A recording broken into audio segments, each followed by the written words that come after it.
প্রথম 2 ওয়ানডেতে পরাজিত হয়ে হোয়াইট ওয়াশের সংখ্যায় রয়েছে বাংলাদেশ জাতীয় ক্রিকেট দল।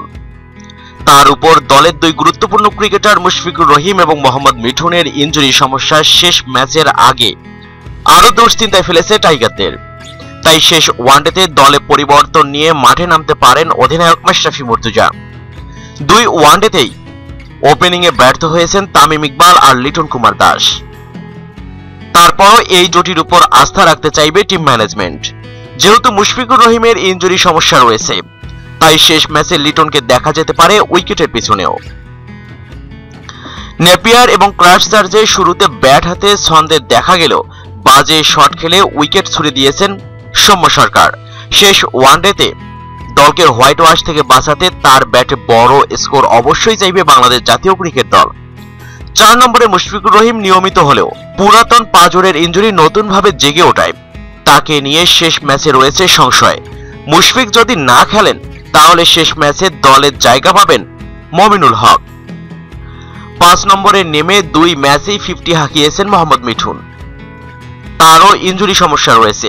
হ্যামস্ট্রিং ইনজুরির কারণে শেষ ওয়ানডেতে যদি তিনিও খেলতে না পারেন তাহলে মাহমুদুল্লাহ রিয়াদকে উঠে আসতে হবে 5 নম্বরে। 1 পজিশন এগিয়ে 6 নম্বরে খেলবেন সাব্বির রহমান। 7 নম্বরে থাকবেন Mehedi Hasan Miraz. Pace bowling allrounder হিসেবে দলে জায়গা নিশ্চিত মোহাম্মদ সাইফুদ্দিনের। যদি মিঠুন না খেলেন তাহলে একজন বাড়তি পেসার নিয়ে মাঠে নামতে পারে বাংলাদেশ জাতীয় ক্রিকেট দল। সেক্ষেত্রে মাশরাফি মুস্তাফিজের সঙ্গে শেষ ওয়ানডের একাদশে জায়গা হচ্ছে রুবেল হোসেনের। এবার চলুন জেনে নেই বাংলাদেশের শেষ ম্যাচের একাদশে কারা কারা রয়েছেন।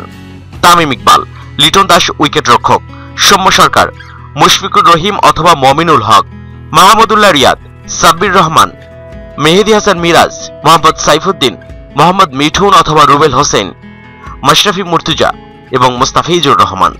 দর্শক মণ্ডলী, শেষ ম্যাচে বাংলাদেশের একাদশে আপনারা কোন কোন ক্রিকেটারকে দেখতে চান আপনার মতামতটি জানিয়ে দিন ইউটিউব চ্যানেল মিক্সার ওয়ার্ল্ডকে। সেই সাথে শেষ ম্যাচের একাদশে আপনারা রুবেল হোসেনকে দেখতে চান কিনা আপনার মতামতটি জানাতে ভিডিওটির নিচে কমেন্ট বক্সে কমেন্ট করুন।